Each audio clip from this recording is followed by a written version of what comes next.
Armaldo, the plate Pokemon, and Cradily, the barnacle Pokemon. Welcome everyone, I'm exceptional and I hope you are too. Today we will be kicking off a mini-series of videos where we will explore solo challenges of the fossil Pokemon in the first 3 generations. These Pokemon are found in fossil or amber form as items in the game, which you then need to bring to the scientists to revive. Dr. Wu is sure going to be busy as we aim to figure out which of these 5 fossil Pokemon can defeat Pokemon FireRed, including the Round 2 Elite Four, the fastest. We have a lot of information to cover, so as is tradition with my versus runs, we start by rolling a die to see who plays first. Today, let's go with evens for Cradily and odds for Armaldo. Lucky number 7 it is. I choose you, Armaldo! With Armaldo kicking us off, I'll quickly explain my versus rules. There are further details in the description, but I use my typical solo challenge rules, such as only using my starter in battle and no using items in battle, but for my versus style videos I also start with the Pokemon fully evolved and give myself the option of a single egg move. For Armaldo, that move is Swords Dance, a fantastic setup move that will increase our attack by 2 stages. Quickly completing the chores for Professor Oak, we find ourselves in Viridian Forest. Armaldo gets a fantastic starting set of Scratch, Harden, Mud Sport that I've replaced with Swords Dance, and Water Gun. Water Gun is going to allow us to cruise right past Brock without slowing down. So I cruise through the forest, only defeating a single mandatory bug catcher at the end. In Pewter City, I defeat Camper Liam in Brock's gym because Water Gun makes this a super easy 402 experience to grab. We now face our first gym leader at level 7 instead of level 6. Both Geodude and Onix are 4 times weak to water moves, and Geodude gets taken down in 2. Our typing is pretty great too, being Rock and Bug, which allows us to resist most of the attacks in the early game. Onix takes another 2 water guns, and we're moving on early. While we progress towards Mount Moon, I want to take a second to talk about the erratic growth rate. Both Cradily and Armaldo are in this group, and it's exactly how it sounds. Both the erratic and fluctuating growth rates were introduced in Generation 3 and are the 2 columns on my XP curve spreadsheet that show errors everywhere. That's because where the other growth rates are simply an equation, the fluctuating and erratic have 3 and 4 equations that they have based on level. I won't deep dive into the math, but here's what makes erratic so interesting. In the early game, it's actually the slowest of the growth rate groups. To grow from level 1 to 10 for a legendary Pokemon with a slow growth rate, they would need 1250 experience. In the erratic group, to go from level 1 to 10, we need 1800. However, in the high levels, the erratic group is the fastest, needing only 600,000 total experience to hit level 100 compared to the 1.25 million in the slow group. It takes fewer experience points for us to go from level 99 to 100 than from level 66 to 67. Keep that in mind while we get back up to date with the footage. I've been cruising along through Mount Moon, defeating an extra trainer or 2 along the way for experience. A powerful, slow growth rate Pokemon usually gets to Cerulean around level 15, so we're going to be even lower than that without the extra battles. On the way through, I of course grabbed the Helix fossil because it's frames faster and we're going fast. Once you hit Cerulean City, there's always 2 progression options, Misty or Rival 2. We're weak to Misty, so I target Rival 2 and Nugget Bridge first. We're only level 14, but I figured that I could offset that by setting up Swords Dance. We take out Pidgeotto in a single Rock Tomb, but took 2 sand attacks. Charmander is out and we both miss turn 1. At -2 accuracy, I switch to Scratch for the better chance to hit and connect with the next 2. We're taking a lot of damage because of our low speed, but fortunately we're bulky enough to get through the rest of the battle. I move forward along Nugget Bridge where I'm going to stop and save. Yes, I'm saving in front of this Mankey because I'm a little scared of it after running Tyranitar. For good reason too. Granted, I should have healed before coming into this battle if I was that scared, but Camper Ethan almost knocks us out. We hold on with 3 HP, and I learned that being wary of Camper Ethan is justified. Alright, now that we're over that hurdle just past Nugget Bridge on Route 25, I make sure to pull down Camper Flint. This gives us early access to TM43 Secret Power. It's a 70 base power normal move that has a 30% chance of a secondary effect based on terrain. Most of the time that'll be Paralysis. Much better than Scratch. I also hit Youngster Chad along the way. I'm usually good at avoiding him, but not today. Feels bad, man. That brings us to our second gym against the water-type leader Misty. I set up 2 Swords Dances against Staryu because I do not want to mess with Starmie. We then miss a Rock Tomb, opening us up to a super effective Water Pulse that confuses us, but our Persimberry triggers and we get the Oko, or one-hit knockout. Starmie is out, outspeeds us, and cleans our clock with a single Water Pulse. Alright, cool. I wonder if I get a fight where Staryu doesn't hit us if we could survive one shot from Starmie. I try again, only going for 1 SD, then taking out Staryu. Starmie is out, hitting Water Pulse for 2/3 of our health while we strike back with +2 Rock Tomb for about 3/4. Looks like we needed that little bit of extra setup. Even after the speed drop from Rock Tomb though, Starmie outspeeds and finishes us. Okay, bye Misty, I'll be back. Because we rescued Bill, I progressed south to Vermilion City and the SS Anne. I'm picking up extra items along the way like the Citrus Berry and Rare Candy on Route 6. I always do 2, well, minimum 2, more on that later, playthroughs with each Pokemon. Because this is my first run, I'm grabbing extra items in case I find myself in a situation later where I'll need them. On the SS Anne, I'm grabbing a few extra items too, most noteworthy of which are TM44 Rest on the lower deck and TM31 Brick Break on the mid deck. Rival 3 stands in the way of getting HM1 cut, so let's take him down. I set up an SD, but I'm not sure if it was necessary. This opens us up to, along with a few misses, 3 sand attacks from Pidgeotto before getting the Oko. By some miracle, we still hit Charmeleon, also getting the Oko. Alright, we're good now. Kadabra falls in 1. We resist everything that Raticate has, so now we've got this? Please? Oh, no, come on. Oh, thank you. 2 HP remaining, but we're good. Alright, we need to use Cut to access Lieutenant Surge's gym, and in order to use Cut, we need to head back to Misty. With a few more levels under our belt, let's see how this goes. I set up a single SD while Staryu hits Water Pulse, robbing us of our berry early. She thankfully goes for Harden turn 2, and we Oko. Alright, 2 dice rolls. Do we survive Starmie? Yes, we do. Do we Oko? Yes, we do. Phew, that is a burden off as the game starts to open up. Now that we have access to Cut, I choose to head east instead of going back for Surge. I feel like there's a more optimal way of doing this. I get all of 20 paces out of town, and because my routine has been broken, I then realize that I've forgotten to grab the bike. Yes. Where were we? Ah yes, heading east onto Route 9, there's another great TM that I'm going to pick up for Ultralisk. TM40 Aerial Ace is a 60 base power flying move that never misses. It'll give us a great coverage option moving forward. Also, the reason I chose the nickname Ultralisk is because Armaldo kind of reminds me of one.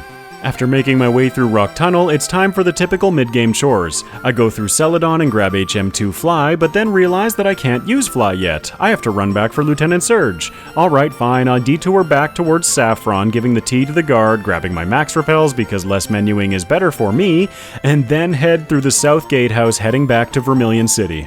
With our Cherry Berry equipped and more levels than I normally have here, let's see if we can get that 3rd badge. All I was wondering in my head coming into this battle was, should I set up or not?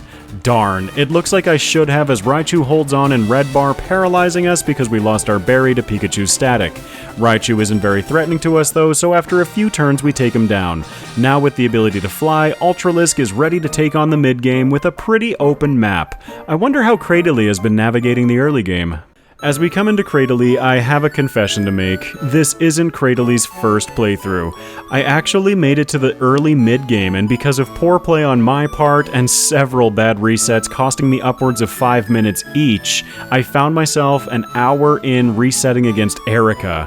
By this point, I was practically seething, so I shut it down, deleted the footage, and stormed off pouting like a giant man-baby. So, without any further ado, welcome to Cradily 1.5. First, let's discuss my egg move.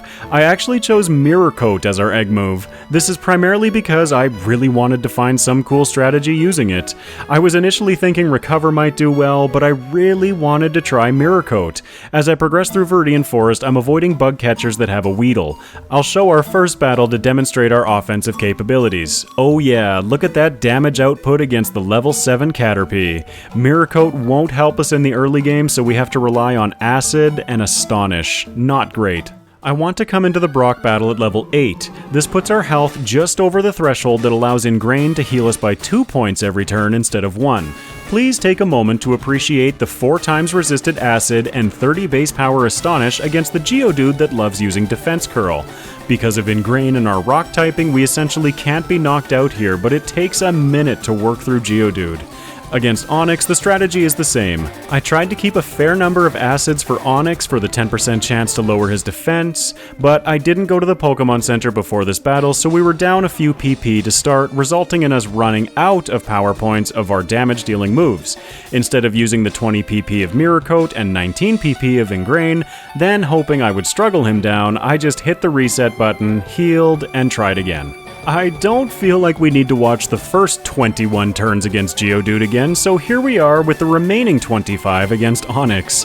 No, I didn't take the time to count the turns here, only the PP usage. By some miracle, we managed to get a single defense drop against Onix, allowing us to get, with our final power point of Astonish, the knockout.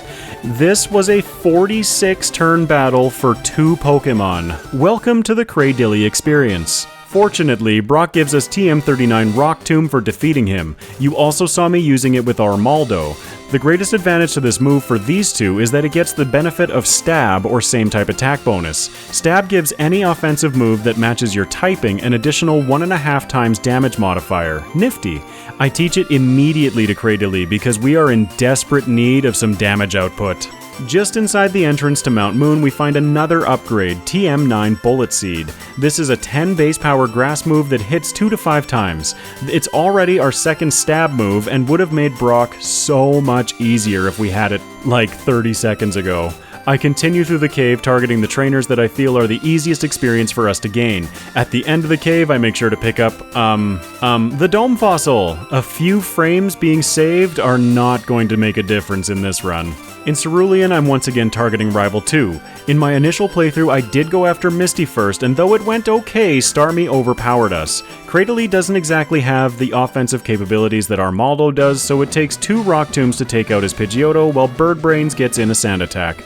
Charmander's Metal Claw hits for around half with a crit, but because of the speed drop from our Rock Tomb, we only have to endure 1, outspeeding the next turn. Aber can't do anything except try to teleport, and Rattata isn't threatening to us, so we can take them both down. I move along, also making sure to grab TM43 Secret Power, and it's time to face Misty. In the first playthrough, this was my first attempt at using Mirror Coat, but the ranges just didn't line up. Mirror Coat moves second, mirroring and doubling any special damage that you take in that turn. Against Staryu, Bullet Seed alone gets the job done. Against Starmie, though, I was hoping to use her Water Pulse against her, but the damage we paid back just wasn't enough. In this attempt, I knew better, trying to lower her speed with Rock Tomb, missing a bunch, and getting our second reset. We'll jump right back into Starmie, and I go straight for Bullet Seed this time, getting 3 hits followed by 2, leaving Starmie in deep red bar. This triggers a Super Potion from Misty, so I switch to Rock Tomb to try and see if the range is better and lower her speed.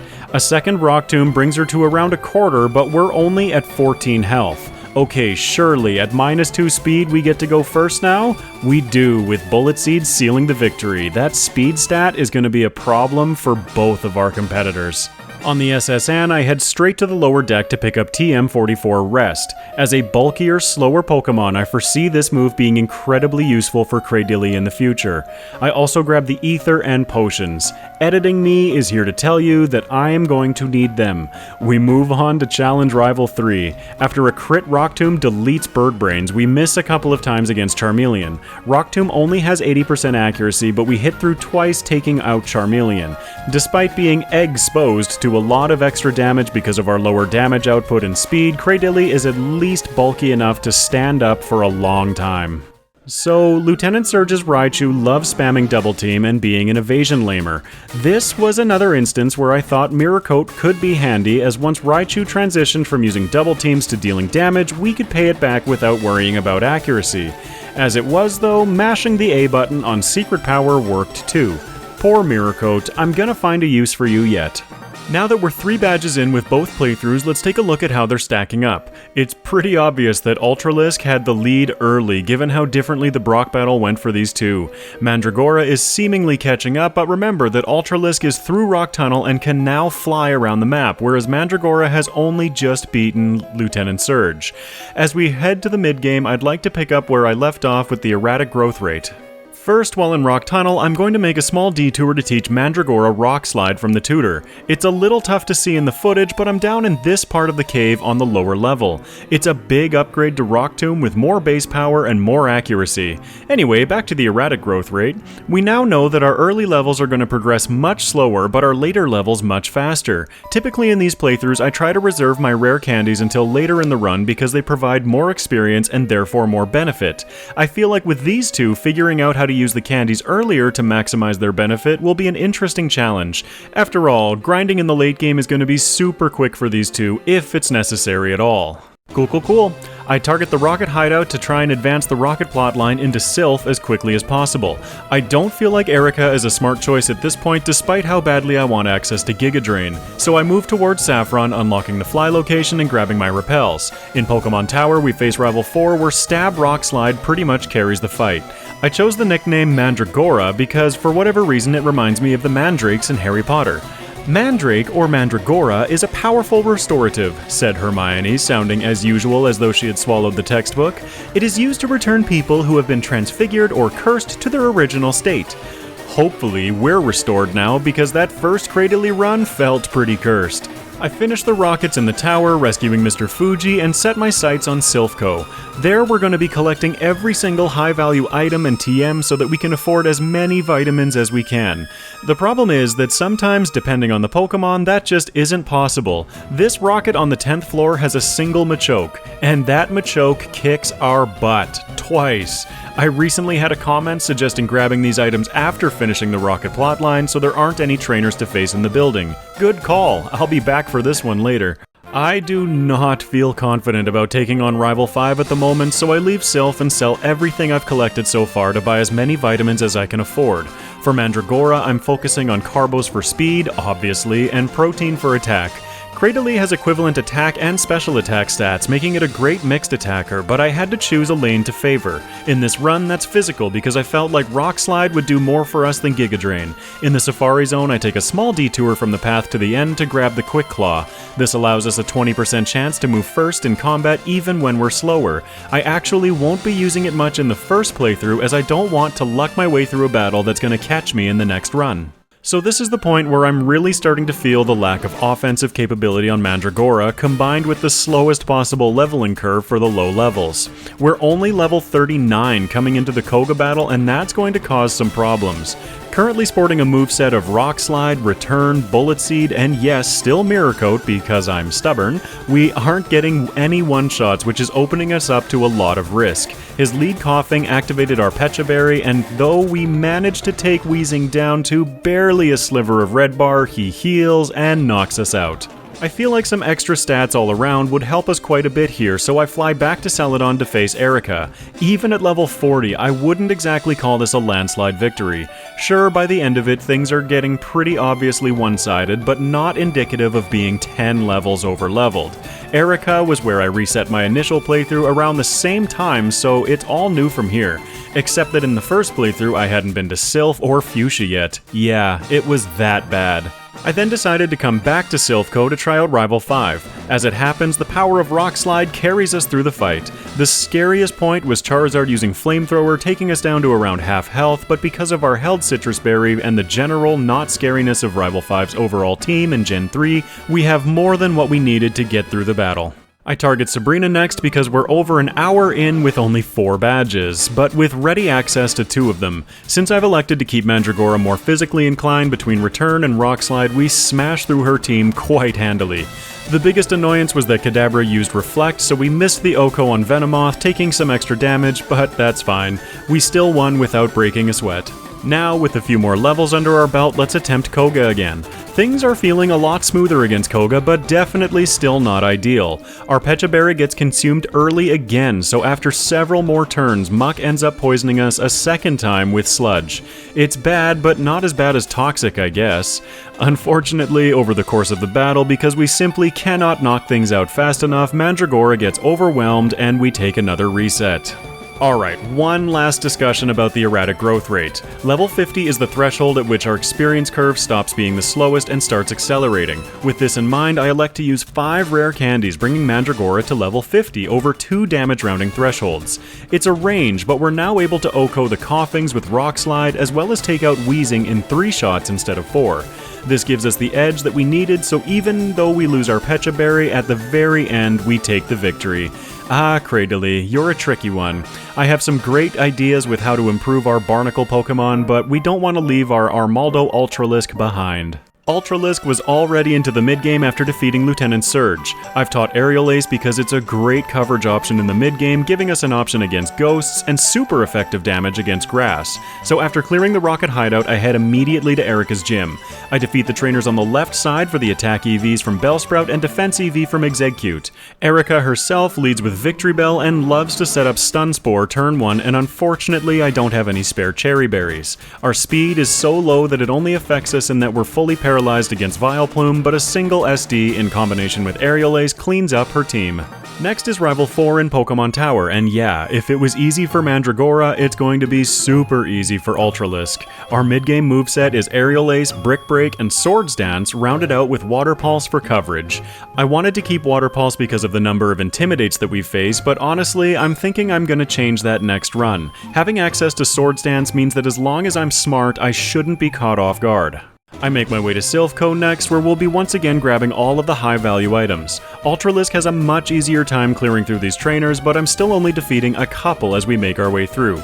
I like the Rocket on 3F as he gives decent experience and 4 speed EVs from his Raticates. With a setup move, I feel confident about taking on Rival 5 right here and now. At level 37, we learn Ancient Power, a 60 base power rock move with a 10% chance for an Omni boost. That means that 10% of the time it'll trigger a boost in attack, defense, special attack, special defense, and speed. 1 SD and Ancient Power take out his lead Pidgeot. Charizard is 4 times weak to rock, so after he nails us with an incredibly powerful flamethrower taking us to only 15 health, we take him out. The crit did not matter. With our setup, we take out Exeggcute and Alakazam with him using Future Sight, so we're on the clock. Gyarados bites us, but we survive at 4 HP, and despite the Intimidate, we're still at +1, getting the OHKO. Future Sight was about to hit, so that one shot was 100% necessary. Poor Rival 5 Alakazam, you were almost useful. I move to finish the Rocket plotline, but something that is just unavoidable it seems with a physical attacker happens against Giovanni. Leaning on lessons learned in the past, I set up 2 SDs against Nidorino, then take it out with Ancient Power to avoid making contact. But of course, Nidorino poisons us with Poison Sting on the last turn. I move through his Rhyhorn, but against Nidoqueen I miss the OHKO and miss it again against Kangaskhan. The poison proves to be a little bit too much damage and we reset. In the next attempt, I set up only once against Nidorino, thinking that I could get through Nidoqueen with Water Pulse instead. It's doing a pathetic amount of damage, so I go for Aerial Ace, polishing off Nidoqueen with 2 and 2 more for Kanga in the back. In hindsight, I should have just taken out Nidorino and finished setting up against Rhyhorn. Sabrina is next, and we're a powerful physical attacker facing her physically frail psychic types. According to Scott's thoughts, Venomoth is psychic flying after all. With a single SD set up at the start, Ultralisk slashes through her team, with the only damage that we took being from hitting ourselves in confusion. Setup is great, Sabrina, but you have to be able to follow through. I follow the same strategy as Mandragora, picking up Carbos and Protein at the department store before heading down Cycling Road. I'm not interested in doing any additional grinding at this point, so I head down the east path collecting the hidden rare candy and max elixir near the bottom. I received a question recently asking about how I stand still in the sloped sections of Cycling Road. If you hold the run button, the B button, your character will hold their positions, allowing a bit finer controls to collect the items.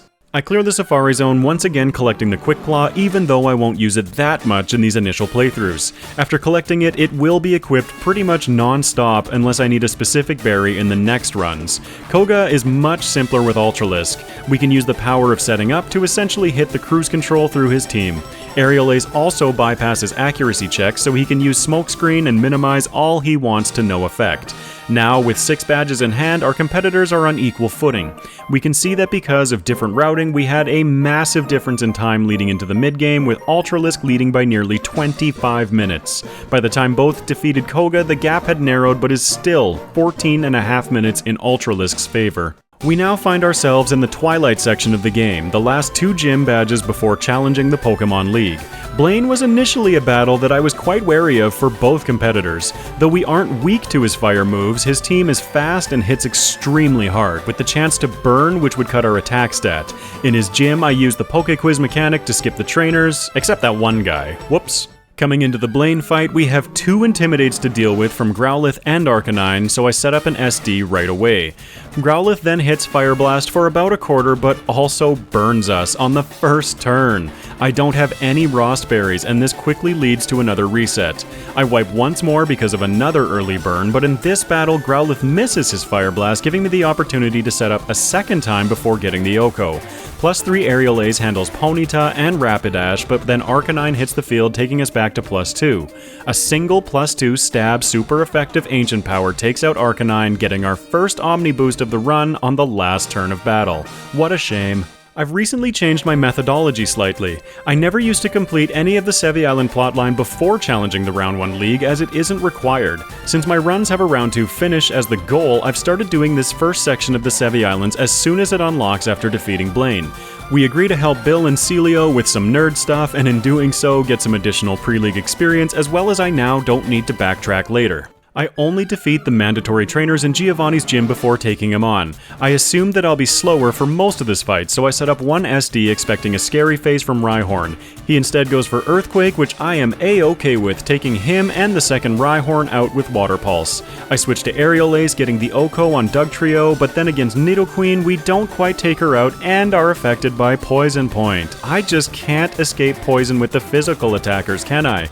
I make the mistake of not using his heal turn to set up once more, which costs me 1 additional turn of poison damage before she faints. Nidoking is last, and we're poisoned at 2 hit points.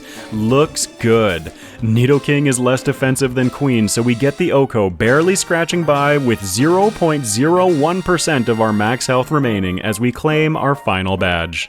The final challenge that lies between us and the Pokemon League is Rival 6. Setup moves are life, so I set up one SD before taking out his lead Pidgeot. Gyarados is next, intimidating us back to +1, but we're still able to get the knockout with Ancient Power. Rhyhorn is a clean Oko with Water Pulse, then Aerial Ace handles Exeggcute and Alakazam, leading us into his Ace Charizard.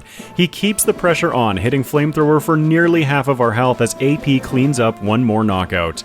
Ultralisk enters the Pokemon League doors at 1 hour, 5 minutes, and 57 seconds. A respectable time for a bug. Sorry, bug lovers, I couldn't resist casting a little bit of shade. Bugs are slowly winning me over. Let's check back in with Mandragora to see how he handles the last few gyms. We come back in right before facing Blaine. Alright, so here's my thinking. Blaine has some incredibly powerful fire moves, so as long as we can make it to Arcanine, we might finally be able to showcase a fun Mirror Coat strategy. I mean, that or we can just mash Rock Slide the whole time. That seems to be working too. Gosh darn it, I'm gonna find a way to make Mirror Coat a good decision, even if it kills me. Spoiler alert, it pretty much does. I help to restore order in the Sevi Islands from the petrifying terror brought on by this biker gang. See what I did there? Mandrake? Petrifying? My Harry Potter people are with me. After clearing this section of the plotline, it's time to target Giovanni one more time to get that 8th badge. I won't be facing any additional trainers. Before entering the battle, I checked to see what kind of berries I had left. 3 Chestos, a Rost, and an Iapapa. That's useless here. Cool. Rhyhorn is 4 times weak to Giga Drain, so we can easily take out his lead. Against Nidoqueen, I switch to Return and get poisoned by Poison Point again on turn 1 against her. I knock her and the following Nidoking out in a similar fashion, but once Dugtrio hits the field, we're down to 34 health. Dugtrio outspeeds, hitting Stab Earthquake, taking us to 12 HP, but we have a trick up our sleeve. Giga Drain heals for half of the damage that we deal. We Oko Dugtrio, putting us against his Ace Rhyhorn. Yeah, Ace Rhyhorn, so silly. And because of the recovery of Giga Drain, we survive and take him out. Alright, let's go face down Rival 6. Mandragora actually has fantastic coverage in this battle. Rock Slide handles almost everything, with Giga Drain restoring our lost HP against Rhyhorn. We get a pretty one-sided victory against Rival 6, opening up our route to the league. Mandragora enters the league doors at 1 hour, 20 minutes, and 25 seconds, almost perfectly maintaining the gap with Ultralisk in the last 2 badges. But it's against the Elite Four that everything gets decided.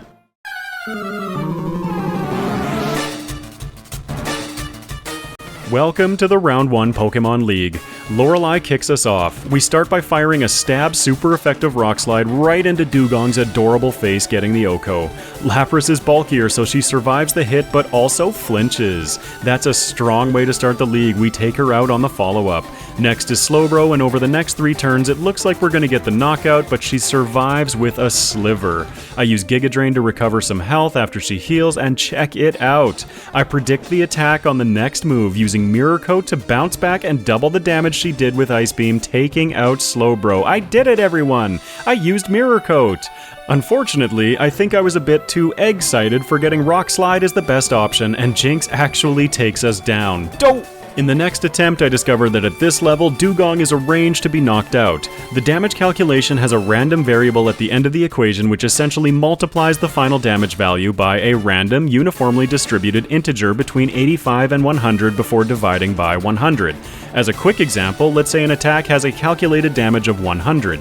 That attack will hit for anywhere between 85 and 100 damage. These are referred to as damage ranges. The Lorelei fight is progressing about the same as last time, but wait! Mirror Coat strikes again against Jinx this time! I did it again, everyone! Be proud of me! My celebration is soon over though, as we now must face Bruno. Bruno prefers fighting-type Pokemon with some Rock Snakes thrown in. We are weak to the fighting type, so let's see how things go after clearing out the Rock Snakes with Giga Drain. Not good at all. We aren't getting one-shots against his Pokemon and don't even make it through Hitmonlee because of the immense amount of damage that we're taking. Wait, we're in Mount Moon suddenly? How does Mount Moon help us solve Bruno? Well, it doesn't, but I'm here to show you a part of my process. I don't know everything about these games, so I'll take a moment to thank every one of you in the comments that are helping me to become a better player. Correct me when I'm wrong, please. We're in Mount Moon because I'm here to catch some Paris. This doesn't help us directly, but Paris has a relatively high chance of holding a tiny mushroom. We're going to need 2 of these. Once I've obtained them, I head back to 2 Island in the Sevi Islands. In the house next to the mini-game corner place thing lies the Move Relearner. For the cost of 2 tiny mushrooms, we can have him teach our Pokemon a move from our Level Up Learn set that we've already had access to. Typically, this mechanic requires heart scales, but there are no love discs in this game, so they had to adapt. I use this to replace Mirror Coat, so long old friend, with Stockpile. Those of you familiar with Gen 3 mechanics are now shaking your heads as I come back into Bruno. Stockpile, in Generation 4 onward, increases your defense and special defense by 1 stage up to 3 times as you stockpile. I thought this might give us an edge against Bruno. The thing is, that mechanic doesn't exist in Gen 3. I discover this because I'm still taking the same amount of damage as last time. Oh, but it takes me 2 attempts to figure that one out. Alright, how the heck are we gonna get through this one? After a few more resets, and now with a collection of drool coalescing on my lower lip, I've now used all of our rare candies trying to solve this battle. We're now level 70 and progressing through the fight much more smoothly than before, but Machamp is proving to be just too much for us to handle. So there's one thing left to do. Lorelei is laughable at this point, so I lean into our erratic growth rate and start grinding in the late game. After a few more wipes against Bruno, taking the white out and going right back in, we're now at 17 resets and hit level 75 after defeating Hitmonchan. We can now Oko Hitmonlee, though he still outspeeds doing some chunky damage. Against Machamp, I lead with Giga Drain for some recovery while he cross-chops, with us just barely surviving. The Giga Drain also puts him into a better range for return to follow up and get the knockout. We are finally moving past Bruno. Alright, so I'm understandably a little bit flustered at this point. I've gotten rid of the useless stockpile in favor of rest, which will be used in this Agatha fight. There was a comment on a previous video about my mocking of Agatha's Gengar's physical moves. They mentioned that I shouldn't be so quick to dismiss her poison and ghost moves as though they come off her weaker physical stat. I shouldn't underestimate the value of stab. Boy oh boy does this battle prove that right, as Gengar takes some massive chunks of our health off with Sludge Bomb, resulting in another reset. Oh, and we ran out of PP. I wipe once more against her, but this time using the power of Rock Slide and Rest, I managed to get through the battle. It's funny because this whole time I've been thinking to myself about strategies and moves that I wish I had in every battle. This is the foundation of how I begin to route my second playthroughs. Conveniently enough, one solution just keeps popping up for Mandragora. Can you guess what it is I'm thinking? Dragon Master Lance is next. After everything we've experienced in this league so far, it may be surprising for you to know that I'm not very worried about him. Oh, unless I start the battle with 2 PP of Rock Slide and no Giga Drains. Reset. Okay, where were we? Ah, yes, Lance, no worries. A wombo combo of Giga Drain into Rock Slide is what we need to take out his lead Gyarados. We are doing this whole battle at -1 attack because of the Intimidate, causing us to miss the Oko against Aerodactyl as well. Much to my surprise, he doesn't heal, and we take it out with Giga Drain because I was trying to be clever. His Ace Dragonite goes down in 2, and we're still in green health. The 2 Dragonairs in the back, though annoying while they paralyze us, aren't very threatening because we have Rest to lean on if we needed it. The champion battle is the pinnacle of the league challenge. Well, usually anyway. Let's take a moment to appreciate Mandragora taking our rival to school with his excellent typing and move coverage in this battle.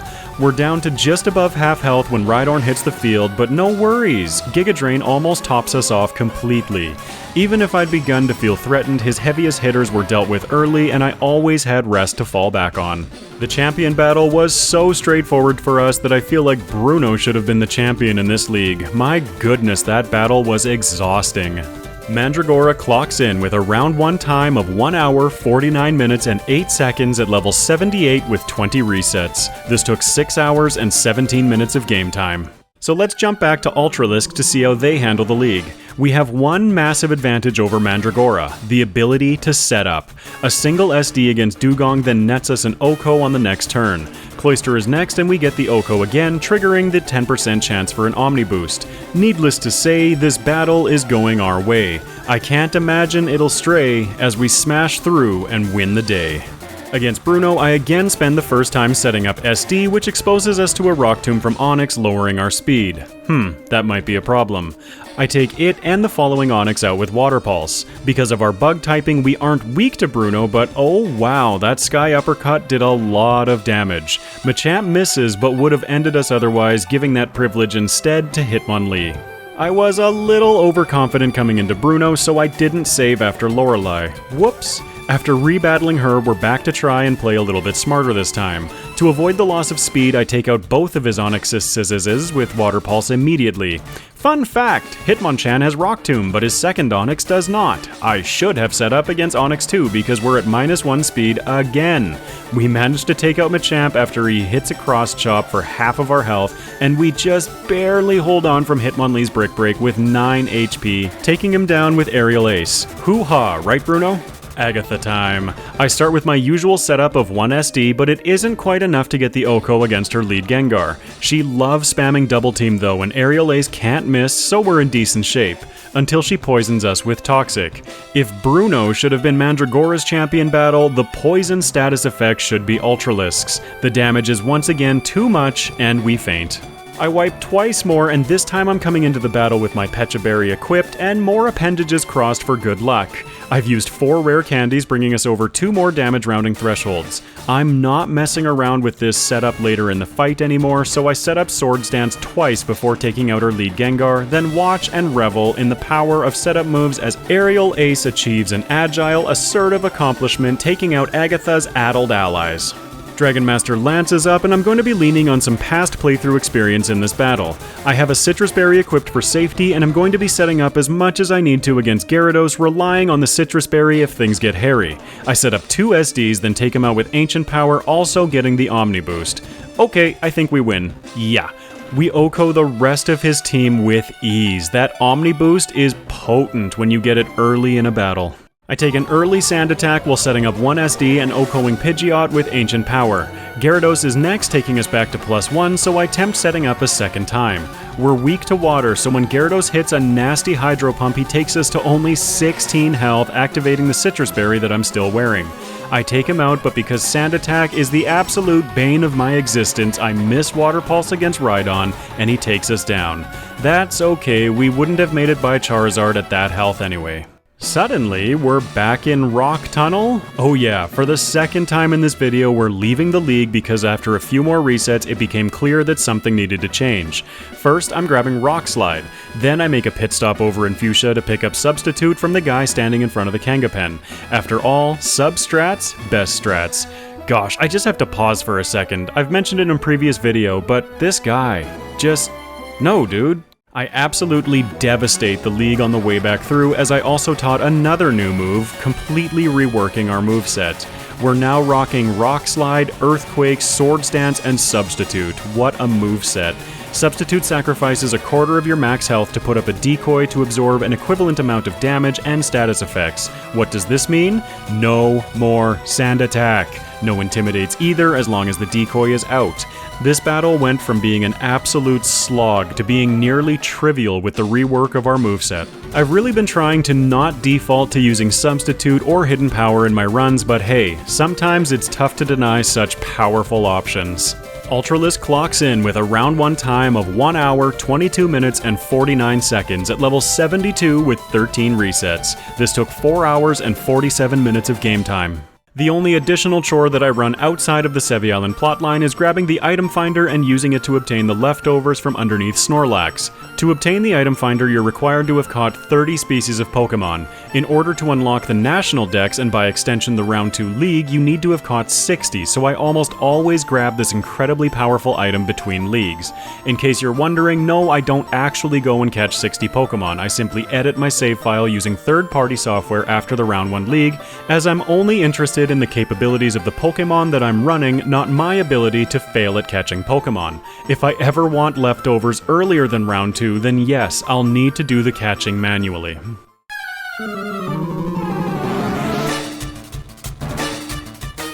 Welcome to the Round 2 Pokemon League.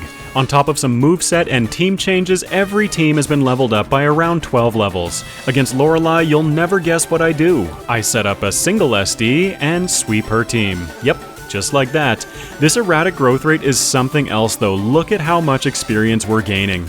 Alright, Bruno was a bit of a sticking point in round 1, but let's see how he goes with our reworked moveset. Setting up a decoy turn 1 allows us to avoid any speed drops from Rock Tomb as I set up a Swords Dance and then use Earthquake to shake down his entire team. Seriously, we gained like 2.5 levels just from Lorelei and Bruno. This sure is making me feel erratic. Substitute also allows us to bypass the majority of nasty things that Agatha can do. Confuse Ray, Hypnosis, Intimidate all fall ineffectively against our decoy. Speaking of erratic, here's a niche reference that I doubt many will get. Season 1, Episode 1 of this show premiering back in 1988, featuring the Eradicator and his battle to the top of the D-Squash bracket. Oh right, we're talking about Pokemon. Here we are at Dragon Doctoral Lance. Here's the thing though, Substitute breaks this battle too. His lead Gyarados' purpose in life is to use Thunder Wave and paralyze you turn 1. And since it can't land against our decoy, he'll just sit there trying over and over while we set up with impunity. Before you know it, we're watching his Ace Dragonite's health bar melt away, leaving us with one final opponent to face. Hey, check it out! Substitute and Leftovers is also an incredibly potent combination against Champion 2. His lead Heracross has Rock Tomb and the Gen 3 AI loves to use status moves. I use this and our fantastic defense to my advantage, setting all the way up to +6 while enjoying the comfort our decoy provides. Heracross gets wiped out. Gyarados is next, missing Hydro Pump while we take him out. The decoy would have absorbed that damage though, and did absorb the Intimidate. Tyranitar is out, and goes right back in after Earthquake Okos. Alakazam? More like none of Kazam. Yeah, I don't know, he faints. We missed the Oko against Executor, but guess what, buddy? Sleep Powder doesn't work against a decoy. Later, Gator. Charizard is last, hitting a Stab Fire Blast for massive damage. Well, I'm sure it would have been if the decoy didn't absorb it, finally breaking. Our rebuttal is a +6, 4x super effective Stab Rock Slide. For funsies, I did a quick damage calculation on that last rock slide. That one single rock slide did enough damage to knock out 10 Charizards. Awesome! Ultralisk clocks in with a round 2 time of, wrong button! 1 hour, 38 minutes, and 56 seconds at level 84 with 13 resets. This took 5 hours and 49 minutes of game time. Given that we're coming back into the start of the Round 2 League and we're 20 minutes behind the time that Ultralisk just finished with, I think it's safe to say that Mandragora loses the initial playthroughs. Against Lorelei, there isn't too much to discuss, as even without setup, Rock Slide makes short work of the majority of her team.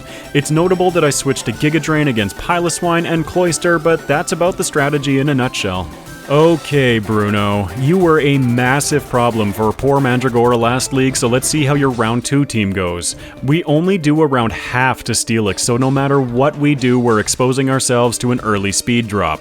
That drop results in us taking hits every single turn, which proves to be far more than Cradily can handle. Oh, hey dude, how's the weather?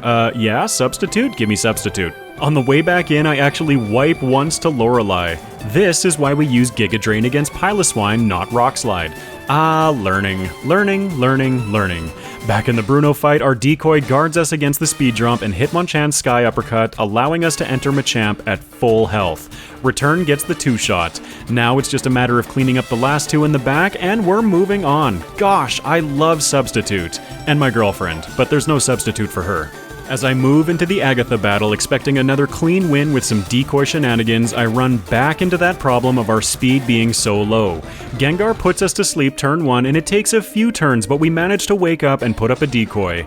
That isn't the end of our troubles though. Crobat poisons us as we take it out, and then, once again, that darn poison damage slowly whittles us down, even through all of the healing we get from leftovers, until finally her Ace Gengar shuts us down with Psychic.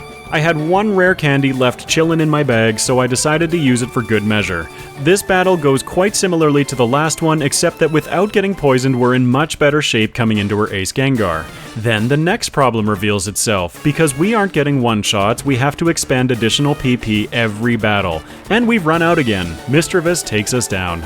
I'm pretty much out of options aside from grinding for more levels, so I just try again. This time against Mischievous, we still run out of power points, but I can dance between Substitute and Return, optimizing the damage we absorb and the use of our last PP, leaning heavily into the recovery provided by leftovers, and finishing the fight off with Struggle. Oh yeah. Forget the time aspect of these runs, beating a round 2 league member with Struggle counts for bonus points. Dragon Doctoral Lance is up, and we're going to see a similar fight to Ultralisk, minus the setup. Gyarados can't figure out Decoy, so we take him down without issue. It takes a few extra turns, but I can essentially dance my way through the fight, not taking any serious damage, and recovering where I need to with Giga Drain. Oh Lance, all that extra schooling and you don't even live up to the Master title. Mandragora wants to get rid of Heracross as quickly as possible. Yes, Rock Tomb lowering our speed is less than preferable, but worse yet is Heracross's stab super effective Mega Horn, which hits us for over half. 2 returns take him down. Alakazam is out, and we don't quite have the damage output to knock him out cleanly, taking some big hits. We do knock out Alakazam, but only at 18 health. Even Executor outspeeds us and finishes us off with Giga Drain. After learning 2 more lessons from 2 more resets, here's my 4th attempt. Heracross is nasty, but losing even a single stage of speed is even nastier. I set up a sub turn 1 and then take him out with 2 returns, fortunately with him only being interested in Rock Tomb this time. I really should have gone for Rock Slide against Alakazam, missing the Oko with return. Despite that, we take him down with more than 3/4 of our health remaining, but our decoy broken. Executor, you say? I say a perfect opportunity to get a decoy back up. It takes a few turns, but with a sub up, he can't do much to us. Giga Drain doesn't have the damage to Oko Tyranitar, so he breaks our decoy and we take him down. I play things a little risky against Gyarados as I try to get a sub back up and miss the knockout range. A lot. I managed to successfully, for the most part, knock him out at full health, but exposed. Wait, that's it? That's all Charizard's Fire Blast did? Why was I even remotely worried? We take him down with Rock Slide. Despite the massive time gap between these first 2 playthroughs, I'm so excited to jump in again. I have some plans for both that I'd like to test, but I'm most looking forward to fixing Cradily's problems. I like puzzles. Mandragora clocks in with a round 2 time of 2 hours, 17 minutes, and 15 seconds at level 91 with 27 resets. This took 7 hours and 33 minutes of game time. Hold on to your butts, everyone. We're going to be moving fast through these second playthroughs. The first change to Cradily was the egg move. Admittedly, Mirror Coat kind of sucked. Our biggest issue in the early game was our lack of damage output, so I felt that the best choice was to switch out our egg move for Rock Slide. This allows me to steamroll through Viridian Forest, clearing all but one bug catcher who was a little out of the way. Looking back on this while editing, I feel like I could have not faced one more of those bug catchers to save a little bit of time, as level 8 was the goal before Brock, which we've surpassed. Rock Slide has made this so much easier. The Brock fight goes exactly as, what's the word I'm looking for? Smoothly? Does that even count as smooth? I mean, I suppose when you're doing 1 damage at a time, it doesn't get much smoother, or slower. Either way though, it's a long battle. About 2 minutes and 20 seconds playing at 4 times game speed is a lot of turns. Having Rock Slide, despite it being double resisted, seems to do around 2 damage to Onyx, making the knockout that tiny bit faster. We defeat Brock over 4.5 minutes quicker than last run. Yeah, I know I said I'd do this quickly, then yammered on about Brock.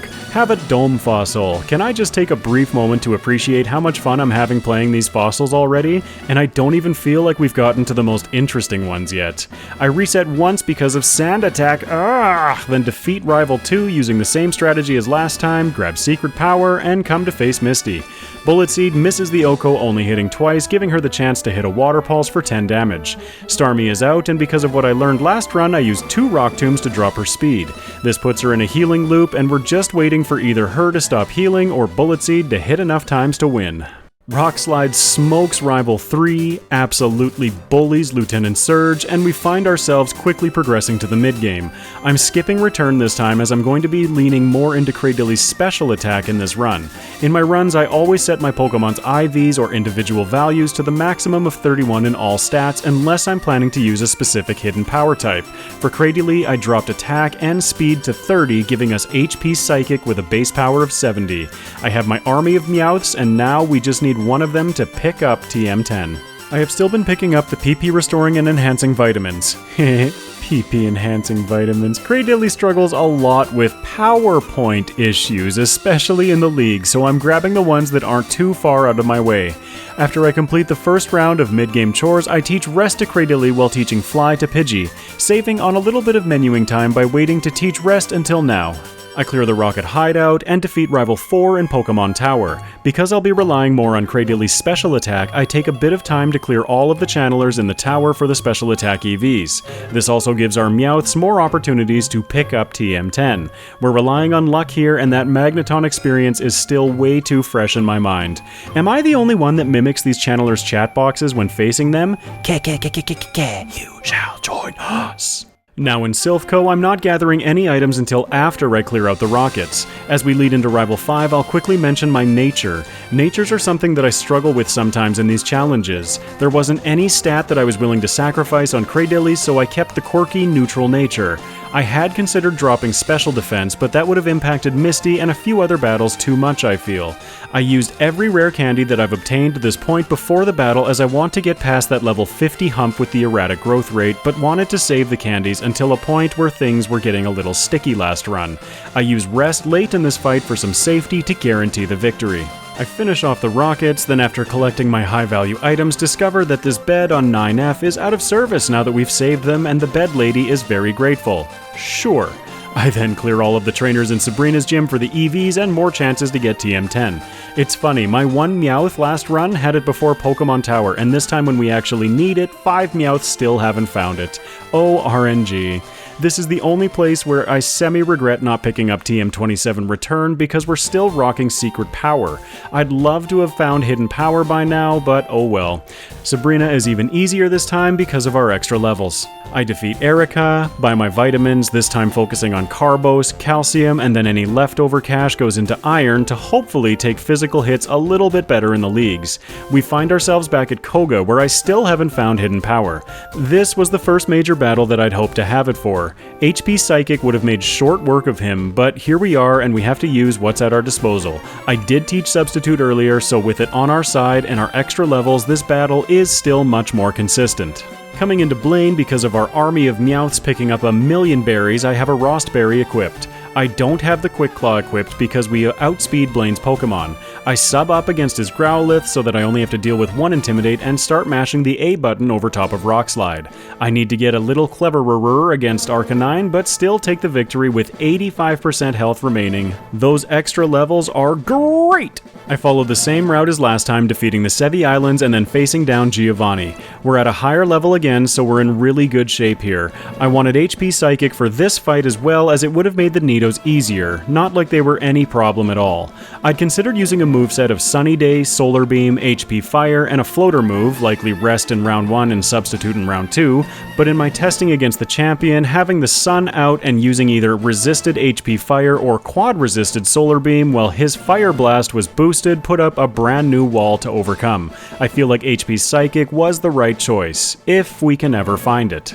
I defeat Rival 6, then 1 additional trainer in Victory Road. No kidding, finding TM10 Hidden Power on the last trainer before the league. Wow. I probably didn't need to grab the Lumberry here, but I was autopiloting in my excitement over finding Hidden Power. Cradily enters the league doors at 1 hour, 11 minutes, and 4 seconds, just under 9 minutes faster than last run. Cool beans, let's check out the changes made to Armaldo. Really, there weren't that many, as with Swords Dance he can absolutely rip through most of the game. I make no changes pre-Brock except changing his name. Choosing a 1 character long name saves a decent amount of time over a run. The game runs at 60 frames per second and each character takes 1 frame to type. That's a lot of frames over a run. I always have fun with the first playthroughs though, because those metrics are like the points on whose line is it anyway. They don't matter. I follow the same route as last time, except this time I grab the Dome Fossil. Sorry Helix fans, the Dome crowd has been louder lately. That makes 1 Helix and 3 Domes in this video. I defeat Rival 2, then that horrifying Mankey a few trainers later. I know that this is Camper Ethan, but that Mankey needs a nickname. Let me know what you think it should be in the comments. Here's when I do something a little crazy. The trainers we've faced so far brought us to level 19, so I used the 2 rare candies that we've collected so far, bringing us to level 21 before facing Misty. I set up a single SD against Staryu, then Oko, but it got in a Water Pulse for about 1/3 of our health. We should survive a Water Pulse from Starmie, and we do, but our secret power doesn't quite get the knockout. I actually meant to go for Rock Tomb there for the slightly higher power and the speed drop.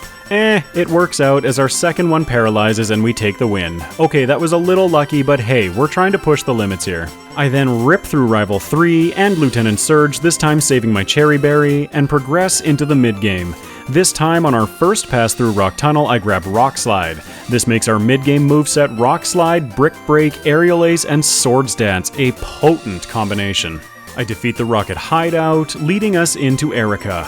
I wanted to save my Cherry Berry for this battle as I felt like Lieutenant Surge presented less risk. I use SD while Erica hits Stun Spore, activating our berry. Then it's Aerial Ace for the win. I'm skipping a lot here because we've seen most of it already in the first playthrough. It's then Rival 4, and back into Silphco. I'm following the same strategy as Cradily where I'm defeating 1 or 2 rockets before challenging Rival 5, then collecting the items that I want after the rockets are gone. I also used the rare candies I've collected thus far, and this is what Rival 5 looks like now. With a single SD, we can rock his team. I chose the Jolly Nature for Armaldo because with Swords Dance I'm relying heavily on physical attacks. Jolly reduces your special attack by 10% for a 10% boost in speed. It's not much, but it does help us in quite a few spots throughout the one. Speed is key sometimes. I finish the rockets, witness the poison status, then Sabrina, buy my vitamins focusing on carbos and protein, then defeat Koga, witness the poison status, and we're back to Cinnabar. I'm moving fast, I know, but trust me, the only difference from last run is that we're having an even easier time as we're a higher level. I did manage to get a Rost Berry this time, so I equip it before Blaine, but I edited that out to avoid the screen flashing too much. That Jolly Nature is paying dividends too, as we set up a single SD at the start, then 2 Brick Breaks handle Growlithe and Ponyta, while 2 Rock Slides handle Rapidash and Arcanine, getting the one-shot even though Intimidate brought us back to neutral. After completing the same route into the islands and defeating only the mandatory trainers in Giovanni's gym, we find ourselves facing down our final gym leader. Substitute allows us to avoid Scary Face while we set up. Our moveset is Rock Slide, Brick Break, Sword Stance, and Substitute now. Not great against the ground type leader as his Nidos resist both of our moves. To that I say, Sword Stance! Giovanni falls, followed by Rival 6. The Lumberry still isn't necessary, but I guess I'm just excited that I know about it now. Armaldo hits the league doors under an hour at 55 minutes and 39 seconds, just under 10.5 minutes faster than last run.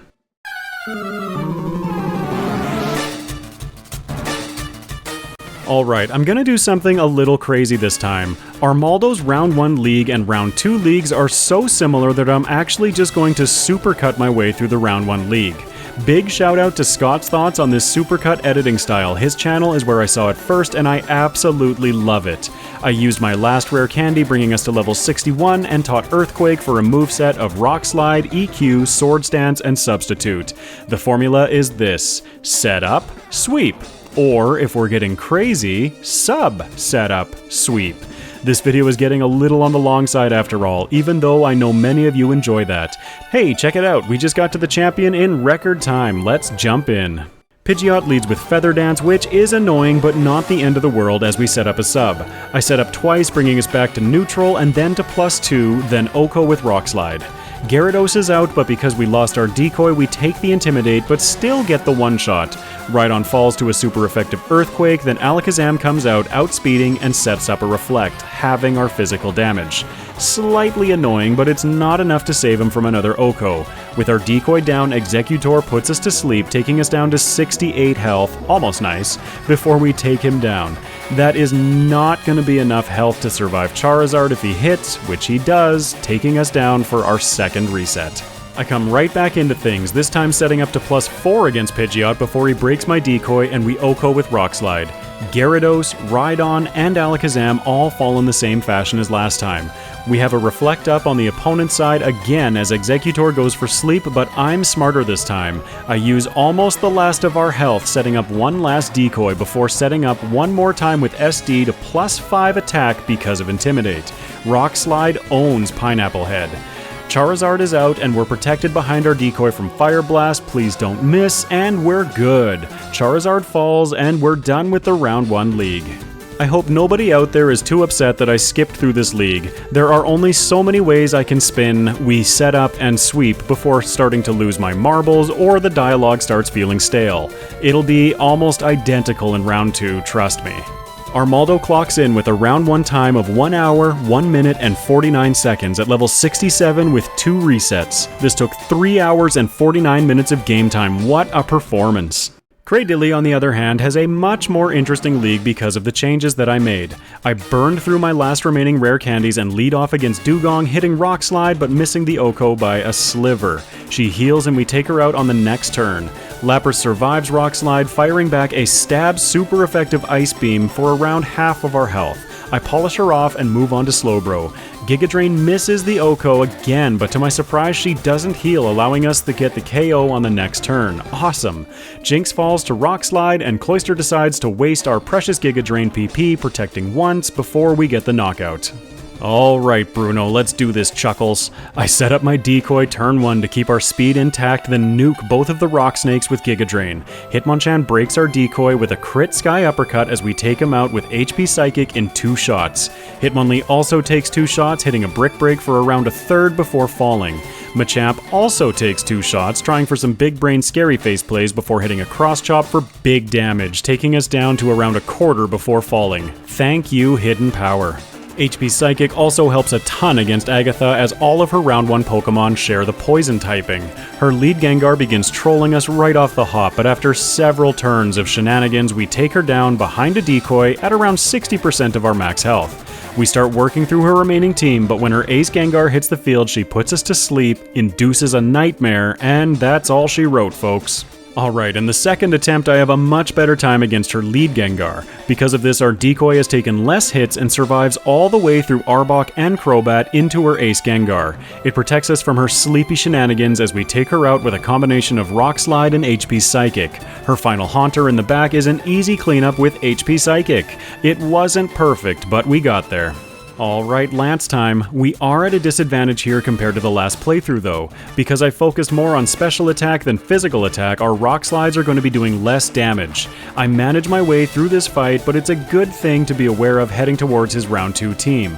I considered saving rest for this battle, but I feel like it would have hurt us more than helped as we would have had to been a much higher level for Bruno without substitute. Alright, my strategy for the champion hinges on one of two things happening. Either Pidgeot uses a move that doesn't reduce our stats, or we get the 20% Quick Claw activation, putting up a decoy first to avoid said status moves. In this attempt, neither happen as he leads with Feather Dance. You son of a... We take down Bird Brains, but at -2 our Rock Slide will not OHKO Charizard, so I have to take an extra turn against it. I try desperately to cling on, but that Feather Dance pretty much means an instant reset. I lose 3 more times here as the RNG taunts me again and again like it did with finding TM10 on the last battle before we needed it. Finally, Pidgeot goes for Aerial Ace, so we get up our sub with our stats intact. I then OHKO with Rock Slide and get a Quick Claw activation against Charizard, taking him down in 1. We now face Alakazam with a decoy up. He breaks it, and over a few turns we manage to take him down as well. Okay, the biggest threats are gone, and let's hope we can hold on. I make the silly decision to not resub against Executor, allowing him to put us to sleep. A few more Rock Slides manage to bring him down, but we're at 77 HP with 2 Pokemon remaining. Rhydon is out, and slurp! Gimme that tasty recovery as we OHKO with Giga Drain. Last is Gyarados going down to 3 Rock Slides because 1 ended up missing, and there goes the battle.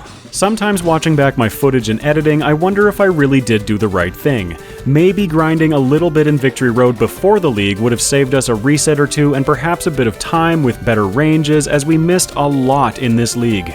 Cradily clocks in with a round 1 time of 1 hour, 21 minutes, and 51 seconds at level 72 with 6 resets. This took 4 hours and 57 minutes of game time.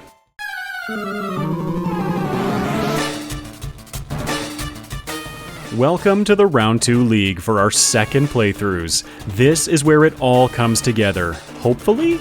Cradily kicks us off strong, getting an OHKO against both Dugong and Cloyster with Rock Slide and Giga Drain respectively. We miss the OHKO against Lapras with Rock Slide while she fires back a stab super effective Ice Beam that crits.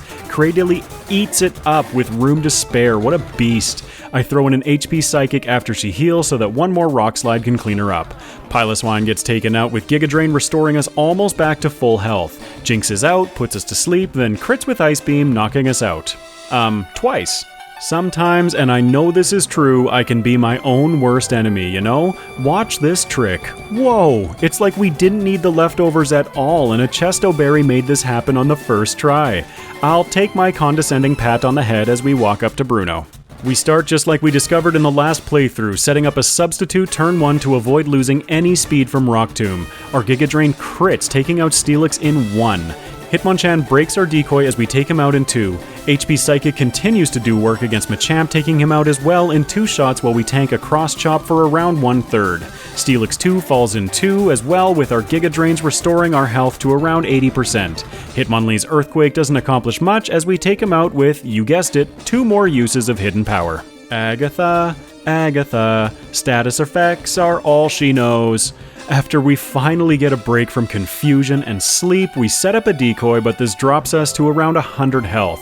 Okay, things should be good now though. I use a combination of Rock Slide and HP Psychic to carve a path through her lead Gengar, Crobat, and Arbok, making it to her ace Gengar with our decoy intact.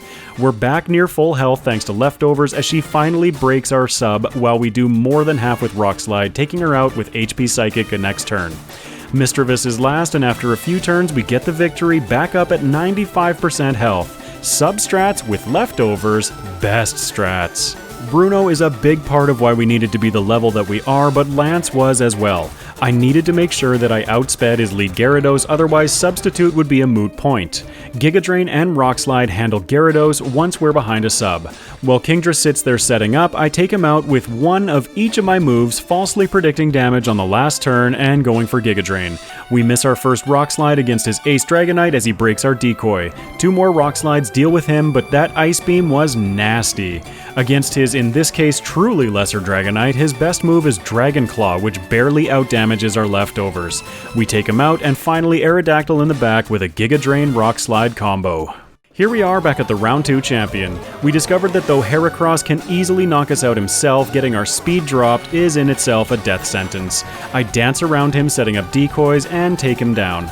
He broke our decoy so we're exposed against Alakazam, but we're bulky. He sets up a Reflect, so our Rock Slide is doing under half, so I switch to Giga Drain. A lot of Giga Drains, and a Rock Slide to finish. Executor comes out and looks like the perfect opportunity for us to set up some safety and recover. I bring my sub back out twice as leftovers ticks away turn by turn. We take him down, back up at 216 health coming into Tyranitar. Because we're the Rock type, we're immune to his Sandstorm, so we retain our healing from leftovers. 2 Giga Drains for T-Tar as he breaks our decoy. Gyarados is out, intimidating us, and I know my ranges by now. HP Psychic with a follow-up Rock Slide takes him down as we easily tank a +2 Earthquake.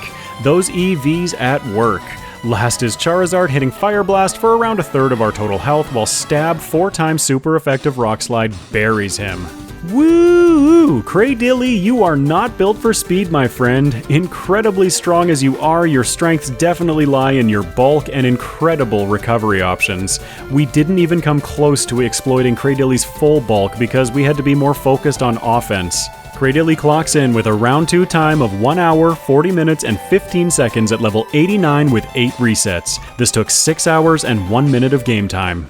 Alright, I know you're all itching to see some Armaldo power because I robbed you of the last league.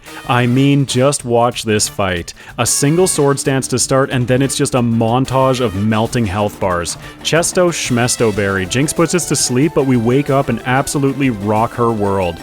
Get it? Because rocks and Rock Slide, and have I made that joke twice this video? I'm a professional. Anyway, Bruno. We set up a sub to avoid the speed drop and set up a single SD and Earthquake starts doing work. Fun fact about Steelix, it's the Steel ground type. I recently said that it got stabbed with Rock Tomb, which is not correct. That's one that I did know but had a total brain fart on. Again, thank you to everyone in the comments who pointed this out. Against Agatha, she thankfully goes for Psychic turn 1 while I get a decoy up. Then, 1 SD, and you guessed it, another team sweep. Speaking of steel types, another correction I've gotten a ton of was how I got my type resistances wrong as well in the Pseudo Showdown race. Metagross only had a weakness to ground and fire, not ghost and dark like I said. There are so many weird things in Gen 3 that are different from even Gen 4, let alone today's Gen 9. Alright, you know the drill by now, especially against Dragon Doctoral Lance. Sub to avoid Thunderwave, 2 SDs this time, ooh, so different, and get your brooms.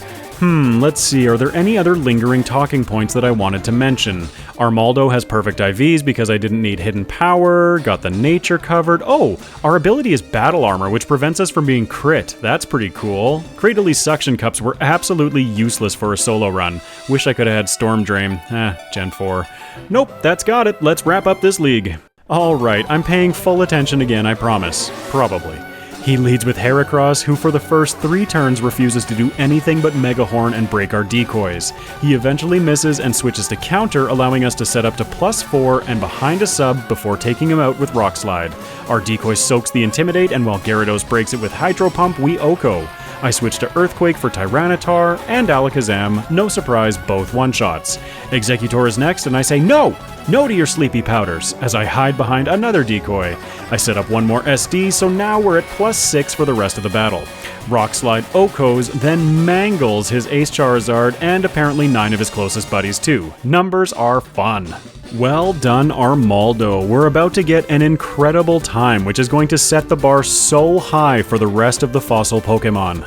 Armaldo clocks in with a round 2 time of 1 hour, 16 minutes, and 55 seconds at level 80 with 2 resets. This took 4 hours and 46 minutes of game time.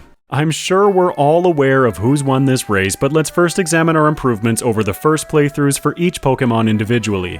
For Armaldo, we see some pretty awesome improvements throughout the course of the game. We hit a big fluctuation after the third badge, but remember that in the first playthrough we had to backtrack for Misty and Surge, instead clearing them along the way in the second playthrough. After that, Armaldo just kept gaining time. I'm attributing a lot of this to using those rare candies earlier and getting through the major battles with so much more consistency. For comparison, a round 2 finish of 1 hour, 16 minutes, and 55 seconds is only 4 minutes and 46 seconds slower than Groudon's round 2 finish. With Cradily, we see a similar story where better play and routing leads to saving time early and widening that gap throughout the entire playthrough, fluctuating in the mid-game again because of slightly different grinding. I'm still tossing it around in my head if I should have stuck with a physical focus in the second playthrough, but incorporated HP flying or something for Bruno. That may have actually been better. Well, hindsight's 2020 over here. We still managed to shave off 27 minutes and 17 seconds from our round 1 finish and a massive 37 minutes from round 2, 2 levels lower with 19 less resets. That was a satisfying finish. Comparing them against each other, this was a very one-sided victory for Armaldo. He took the lead early, clearing Brock only 10 seconds behind Kyogre, and proceeded to widen that gap throughout the playthrough. Again, seeing some fluctuations in the mid-game because Cradily couldn't face Erica right away as reliably as Armaldo could. Armaldo's ability to set up with Sword Stance put it in a different class altogether, and ended up beating the game a full 23 minutes and 20 seconds faster. That's also better than our fastest pseudo performance by just over 6.5 minutes. What an absolutely incredible accomplishment from Armaldo. Adding these two to the tier list, I'm actually going to stick Armaldo up there with the legendary Pokemon because, well, he deserves it. Cradily finds itself wedged in between the Polys, which is a performance that I'm quite happy with.